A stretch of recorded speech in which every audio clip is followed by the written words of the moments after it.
everybody. Oh, my thing froze. Hello, everybody. I am Gina Cavalier. This is the Liberated Healer. Today we have Emily Thiroux Threat on. She has two books that she's dedicated towards her whole existence about talking about grief and happiness and how she can help you with her experience and guidance as a nurse and uh, on and on, help you through some grief situations. So, welcome, Emily from Maui, and happy to have you. Thank you very much. I'm glad that I'm here. Happy to talk to you. So, you know, sometimes you know when grief is going to be happening. Like in your case, you had two husbands that passed away, and you dedicated your book to both of them, which I thought was really lovely. And you've had two different type of experiences through your grief with their passing. And we're just thrown in this, we're recording this in November 2023, so the world is in grief, and we can feel it all around us. And so now more than ever we need your kind of books and these kind of conversations, and you never know when that day is going to turn or something's going to come your way. And grief is very heavy at times, and if we can get the tools, we can lighten it up and help cut down the healing time. So let's dive in and let's hear a little bit about you and about what you've written to help people.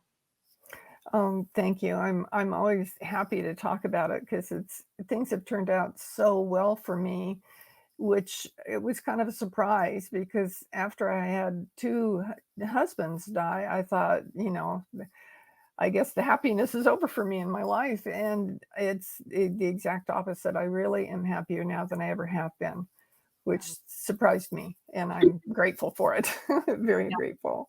Yeah. But I had Jacques was my husband for 22 years, and we had a wonderful relationship. And he got started having health challenges after our fifth wedding anniversary was when we discovered the first of it. So that was a long time that we dealt with his health issues together.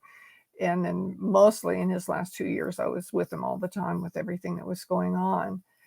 And we had a great relationship. Loved him very much, and we did so many things together. And he was a bioethicist, and was the chair of the philosophy department at the college, and so he was all involved in the ethics of living and dying, and taught the nurses the course that they had to take for graduation on living and dying. So we talked about all that sort of stuff all the time, and then he died.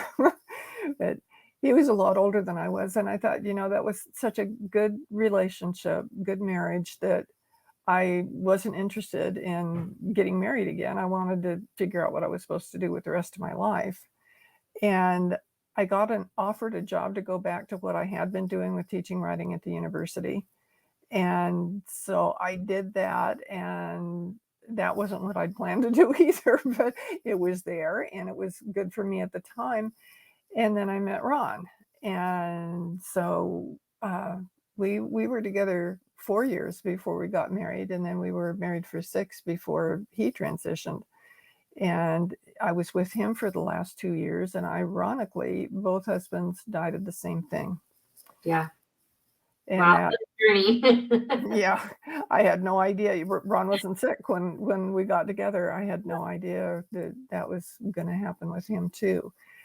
But after we came to live on Maui 2 years before Ron died, and he knew that he didn't know how much time he had left, but he knew that he wasn't going to last a lot longer, and he really wanted to be in Maui because he'd lived here before I knew him, and he just loved it here. And so we came here, and I'm really glad we did because I love living here. It's really great. But after he died, after just 2 years here, I didn't know that many people.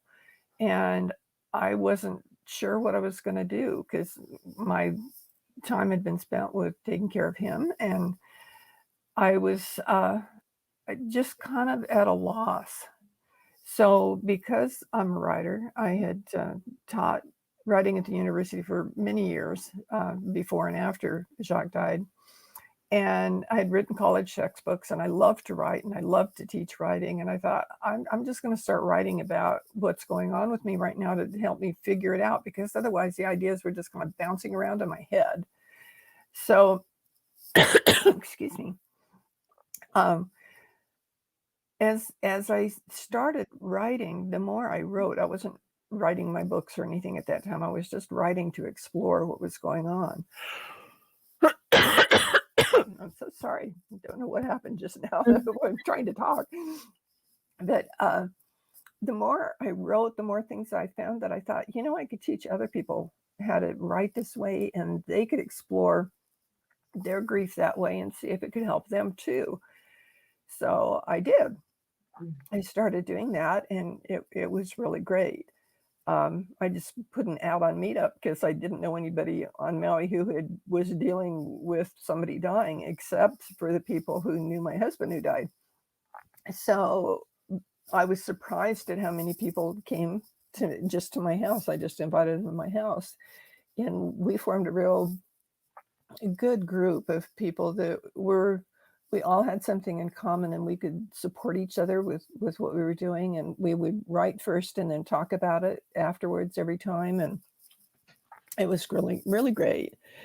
And then about 7 months after Ron died, a really good friend of his on the mainland died. He just dropped dead on his way home from work. And he was a lot younger than us. We were both family friends, and they lived close by. And I was very concerned for his wife, because I knew since he was so much younger that she wouldn't have even been thinking about the possibility of him dying, because he was in good health and very active. And it was just a shock. And I thought, I've got to do something to support her. And since I'm not there and can't just drop by, I wanted to do something beyond the immediate help that people are always around right away when somebody dies, and come to the whatever kind of service that you have, and they bring you casseroles, they do things like that. But I was more concerned about what was going to happen when all the people went away. Yeah. And so I thought, I'm going to write her every week. I'm going to write her something, send it to her in the mail, so she'll be anticipating that that'll be coming every week for a year. Wow. That's support right there. Yeah. So when I decided to do that, I thought, I better see if I've got 52 different subjects that I can talk about that have to do with grief, that could support her and be positive. And so I sat down and I wrote out 52 different things. And when I did that, I thought, this is an outline for a book. Right. And so that's where my book came from, was writing that. And actually the first book has 26 chapters, and the second book has 26 chapters. And each chapter is about one of those cards that I wrote. Amazing. That's a lot of chapters, by the way. Yeah. Because I had a note here when I was looking through your stuff too about, and almost every time I do a podcast, there's just something going on either with me or, the timing always works out interesting. And something that I've been thinking a lot about is support with my book coming out, The Surviving Suicidal Ideation. So, and I watched a documentary on another fellow who jumped off the Golden Gate Bridge but survived, and then he had there was it was like the ripples of water. And I was talking to the producer for that for my documentary that I'm trying to put together. But he was saying that how he got through the end, and it was the first thing he thought of was, oh no, I made a mistake, and then he had this journey. But he had a beautiful wife. He had a lot of family support. And I was the opposite. I didn't have any support. And I still have very little support. I think it's because of the group that I created early in life, just living in Los Angeles, sort of the debauchery type group. And I'm now elevating the people in my life, but support through grief, that's what keeps coming over to me over and over again. And I like that you said meetup, because you just said, oh, I'll just create a meetup and I'll welcome people into my home. Not a lot of people even do that anymore. because of potential issues and stuff like that. So support is a huge deal. Do you have a little bit more on kind of why that's so important and what you feel about that? Well, that has really blossomed for me as a result of all this, and I really love it because I think if you have somebody in your that you communicate with that gets you, that has been through things too, and you can communicate on a different level. And when the pandemic started, that first group kind of ended because none of the people wanted to go online. And of course, we couldn't get together in person. So I started doing the group online. And I was feeling like there was something missing because we were basically writing and we were supporting each other, and it was a good thing. But I knew there needed to be something more. And I remembered that after Jacques died, I read a book by Marcy Shimoff called Happy for No Reason. Mhm. And I thought, I need to pay attention to that. The book helped me a lot when I read it then. And I thought that's what people need now. They need to see that just because they are grieving and just because they're dealing with a big issue of not having their loved one there in person anymore, that they still could be happy. And when I first started saying that to people, they said, "Oh no, that's an oxymoron. People can't grieve and be happy at the same time." Yes. And so I set out to prove them wrong. Yes. So I found out that Marcy Shimoff had a training program called the Happy for No Reason Certified Training Program. And I thought, I'm just going to take that and see what she has to say to see how I can incorporate it into what I was doing. And I was so thrilled when I got into the program and realized that she wasn't teaching us how to teach her classes. She was giving us all the information that she'd learned about happiness and spreading happiness and doing things to support happiness, that once we got certified, we could use it however we wanted to. Mm, And so I said, well, I've got the ideal vehicle. And yeah. so from that came my Grief and Happiness podcast that I do. I've got almost 200 episodes so far, and it's doing very well. And people really relate to it because I think a lot of times when people are grieving, they want to be happy. They don't want to stay down all the time. They want to see that there's more to life than the sorrow, the deep sorrow that they are experiencing. So I did that, and then I thought I can add happiness to that writing group. Mm, But because I was getting a lot of kickback on this, you can't be grieving and happy at the same time, I thought I'm going to do a pilot program. So I invited a bunch of people that I knew from around the country that I'd known like throughout my lifetime. I said, I've got this idea and I want to see if it would work. Can you help me out here? So we had a pilot program, and we met and talked about what I had in mind. And then I actually took them through what it would be like to come to a Zoom class where we would write and talk about the writing and then learn a happiness practice. And then afterwards, we all got together and said, okay, what do you think? And they all said, this is a great idea. They said, I never thought of something like that before, to grieve and be happy at the same time.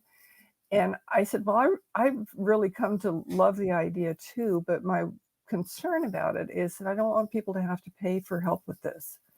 I think it's something that people need to be offered to support them. However, it costs money to do things like that online and to get the word out and all the things you have to do. So they said, well, we'll just form a nonprofit foundation so that we can pay the expenses and you don't have to charge for it. wow. So that's what they did. It's been almost 2 years that we've been meeting every week and with no end in sight. And we've even right now we have started a training program to teach people how to facilitate it so that we can have more meetings of it instead of just one at one specific time. Because we've got people from lots of different time zones. I've had people from uh, Australia, New Zealand, Sweden, England, lots from Canada, all across the United States. And all of those places, somebody from Saudi Arabia has been coming regularly. So it's lots of different time zones. And so by expanding it out and teaching other people how to do the facilitating too, we can have more of this. And so we're just spreading happiness through while grieving throughout the world.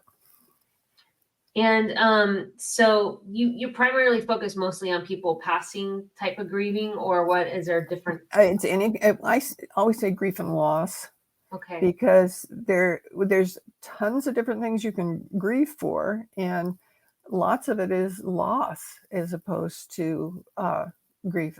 For instance, as you mentioned, I live on Maui, and we had those horrendous fires, Yeah. and so many people lost so much. They lost homes, not just, it's not just a home burning down. Lots of people do experience that in life, but these people lost their home, they lost their job because the business is burned down, the Yeah. post office, the grocery store, their families, so whole families died in this. And it's been quite a traumatic experience. And that's everybody's on Maui is grieving, whether we knew somebody who died in line or not. We're all grieving because of the loss to our community. Yep. And So it's there's yeah, well, lots of loss, lots of kinds of losses.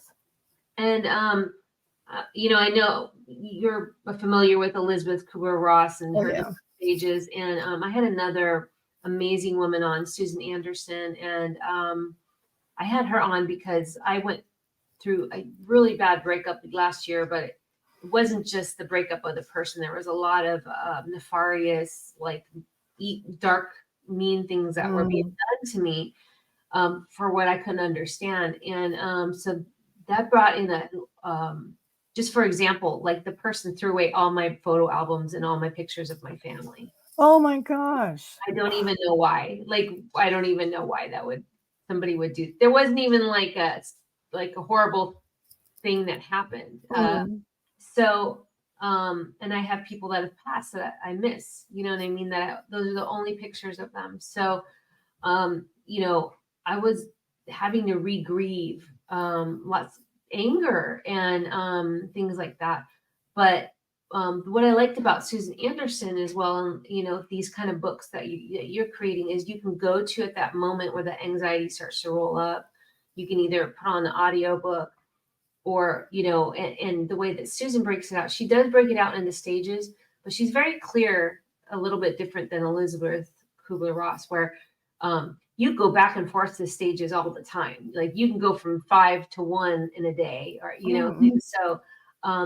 But the reasoning why I had the podcast, it fully on started with me. It was very selfish. It was like, I want to get all the information I can, because when I intellectualize what's happening in my mind, my body, and my soul, I seem to feel better.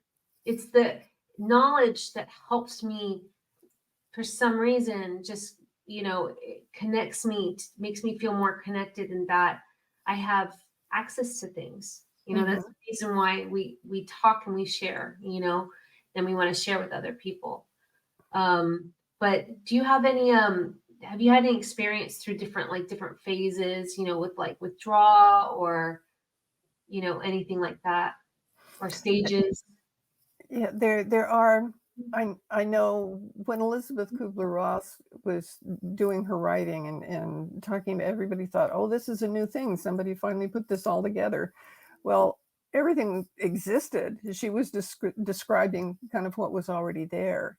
Yeah. And since then, if you like Google it, you can find, some people say there's 20 stages. Some people say there's 3. It's all different kinds of things, because there are so many different things that we experience depending on so many circumstances, because no two things are going to be alike in this. Everybody's going to experience something different. Just because I had 2 husbands doesn't mean that died from the same thing. That didn't mean I had the same experience both times. Everything we experienced was different.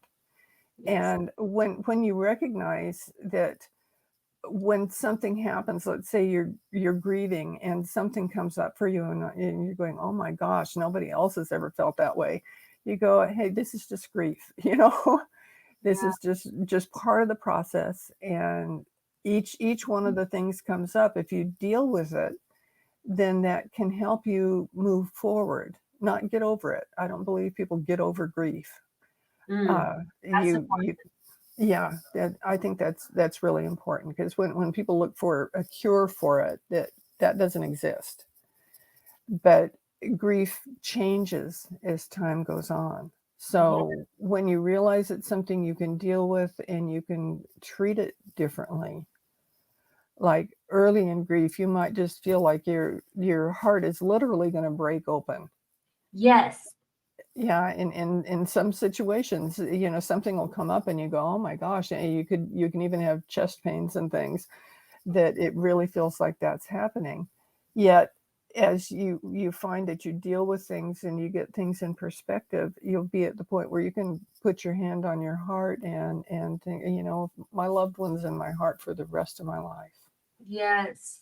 I did have a And heart doctor on who said that that is a real diagnosis. A broken heart is actually, she's a cardiac surgeon, a heart surgeon. Heart Q was their company, an amazing couple that was on my show. But uh, a broken heart is a real thing, and you know, I always relate it to, like, say, Johnny Cash, who, when his wife died, who he loved so much, he died like a few months after she died. Like, it is real. Like, this is a very sensitive organ, and you know, I just encourage people to go check out that episode, because it was really interesting about how the heart is almost like the actual brain of our body in some senses. So but there's a lot of tied information into the grief, that heart, into your space. mhm. There's a lot to do with that. There's so much that either we don't know about or it's out there and we just haven't run across it yet. Yeah. For instance, heart math is something that there's so much to that. And if you're interested in your heart and how your heart works, I'm not just talking about uh, uh, pulsing your blood throughout your body, but how your heart really works. They've done so much research on it, and it's absolutely fascinating. Yeah. And you're Yeah. talking about the Hearth Math Institute, which is Mhm. really, anybody should check out. There's so many different beautiful things that they have on their site that's free as well. Uh, Yeah. yeah. So, you know, I don't know. Grief is, I know a lot of people are going through some heavy grief right now. And it's more of a collective, there's a collective grief happening. Um, and, it's part of being human and being, and feeling the way that we are, so I appreciate the work that you've done to get us to happiness a little bit more. And I liked how you were like, grief might never fully go away, but you can still find a way to be happy. Mhm. Yeah, I'll be grieving both my husbands forever, as Yeah. long as I'm here, I'll be grieving them. I think part of what happens is we listen to those traditional marriage vows of "till death do you part," and that's not the way it works. We think that when somebody dies, it's over because that's what we've heard so many times, but it really isn't that way. Yeah. I You mean, can I miss my first husband and he's not dead. Mhm, you know, and and I know I'll never see him again. And I think when you love somebody, you just love them regardless if they're in your life or not anymore. And that's okay. mhm. Love is a beautiful thing, and it should be shared, and shared as much as you can, and recognize that just because that person isn't with you anymore doesn't mean you can't love them anymore, and Yeah, to appreciate that, and yeah. yeah. I totally agree with that, because it it really is significant. I know that I've had some people comment on the fact that I've been married, to two different husbands, and I keep saying that I love them both, and they say, "Well, you can't." two people at the same time, and I so I look at them and say, "How many children do you have?" Yeah. Because yeah, you can love the whole world. I feel like I'm really concentrating on living in a state of unconditional love for myself and for everybody else. And if you love somebody unconditionally, you can't go to war with them. You can't uh, fight with them. You can't do things that aren't going to serve you both, because if you love someone, you're going to support them and help them Yeah. and be happy. Yeah. And yeah, it's so the more everybody focuses on love, really truly love, not just uh superficial relationships or that sort of thing, but really love, the whole world would be a better place if everybody focused on that. And I believe that you are never left alone, that your loved ones are still with you all the time. Hmm. And if you ever need them, that they're there and that you can build a communication with them. I've seen that over and over again, and I've heard all kinds of amazing stories. And that's my personal belief. But well, Emily, it's really great. This is Emily Thiroux Threat. She has the Grief and Happiness Alliance, which sounds like it's just doing wonderful things to help a lot of people. So I encourage you to join or check that out if you have any need for that. The Grief and Happiness Handbook is also available, and she has one other book. What was the title of that book? Loving and living your way through grief. Loving and Living Your Way Through Grief. And so I just want to say thank you for Sarah and the work that she does to get out all the amazing authors that she works with, and being such a great partner to the Liberated Healer podcast. And is there anything you'd like to take us out with today? Well, I would love for you to focus on love. I would love for you to focus on being grateful, writing things down every day in my journal that I'm grateful for. Every day I do that. And that it's hard to be sad and grateful at the same time. And the other thing that I write in my journal every day, I write lots in my journal every day, but I always put in there something that brought me joy the day before. Mm. Because when you can reflect on what you're doing and see that there's always something there. And when you start focusing on that joy and focusing on that love and focusing on that gratitude, your whole world changes. And And what a that's that. beautiful world do we get to live in? Mhm. You don't even sometimes understand, like, just, if you just keep your eye, when you're kind of stuck in grief, looking up, I mean, wow, that's a pretty blue sky, or, just little things too, and just be grateful for that, absolutely. Well, thank you Yeah. so much, Emily. Thank you for the work that you do, and we appreciate your time today. And if anybody has any need, I'm going to link everything below so you can find it easily. Please like, share, subscribe, send a comment or an email to me, Gina@theliberatedhealer.com. If you need anything, or we're here in service to help you doing this, to just be a part of our community. Thank you for being part of our community and sharing your love with us too. Thank you so much, Emily. Oh, thank you for allowing me to share. All right. Bye now. Aloha. Aloha.